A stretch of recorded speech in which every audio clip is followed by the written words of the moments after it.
America's election headquarters and a countdown to a big showdown in Wisconsin. Voters there go to the polls less than 24 hours from now, and the Real Clear Politics average of polls in that state show a very tight race between Hillary Clinton and Senator Bernie Sanders. Sanders now leading by 2 percentage points as both Democratic candidates debate about a future debate before the next big contest. That's in New York in April. Joining us now, Harlan Hill, Democratic strategist, and Hogan Gidley, a Republican strategist and a former communications director for Huckabee for President, Governor Mike Huckabee. Thank you, both of you, for joining us. I want to ask you about this, if I could, Harlan, the impasse over the debate. What is going on with that? Why can't they come down and just figure out a time and date to debate? So this comes down to one thing. Hillary Clinton is afraid of facing Bernie Sanders head on right now. Sanders finally has some fight in him. I'm glad to see it. And Hillary, up until this point, has really gotten a free pass in a lot of these debates, which is a disservice to both Democratic voters and herself.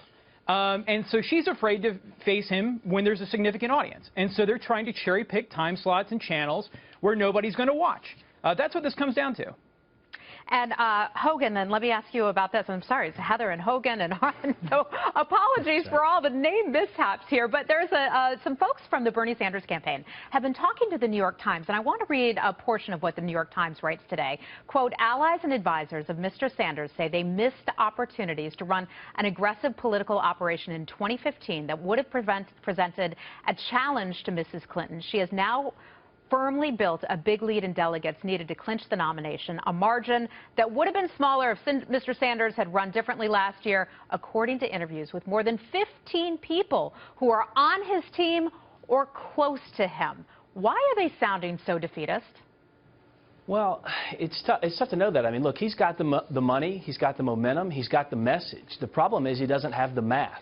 And as, you know, uninspiring as mathematics is in a presidential election, it looks like Hillary Clinton is way out in front. She's going to take home this nomination. And there's some frustration on the Bernie side because he had the chance early on to begin to really position her as someone who is a slave to Wall Street. He did that later on, but he had some early chances to knock her back. I think the main issue here is most people I talk to in Democrat politics, Harlan may agree, may not, but the folks I know in the Democrat Party tell me that they felt like Bernie Sanders was just not really running a real presidential campaign early, but just wanted to be a message candidate to show how different he was, talk about some of his issues on socialism and things like that, and how we need to redistribute wealth.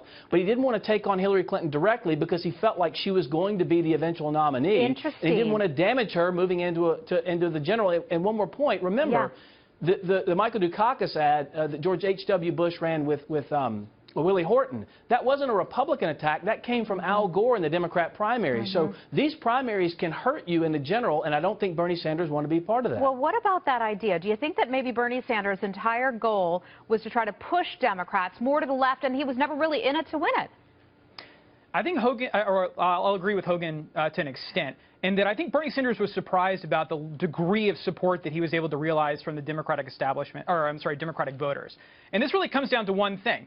I think that their calculus was that there aren't enough socialists, Democratic socialists, to support Bernie Sanders and get him over the top, and that he was going to change the agenda and policy trajectory of the Democratic Party as a message candidate. What we've actually seen is that Sanders' core base of support are young voters. They're not really socialists. They're people that just don't have jobs. They don't have opportunity. And so they're gravitating towards a candidate like Sanders that has hope. And so it's the problem that I see for Democrats is that Hillary Clinton can't really capitalize on that. She feels like an agent of the past as opposed to an agent of the future. And I think that this is a real problem for Democrats going forward. The fact that we haven't properly litigated Hillary Clinton's legacy and her time at the State Department through this Democratic primary process is a real problem for Democrats as well. Bernie Sanders' lack of willingness to really take Hillary Clinton on in debates and, you know, outside of debates on the email scandal, Benghazi, and a whole host of other issues, her support of the Iraq War is a real problem. Well, why didn't he go after her on that? I mean, she's so open to that and never went after her on the server investigation or anything else.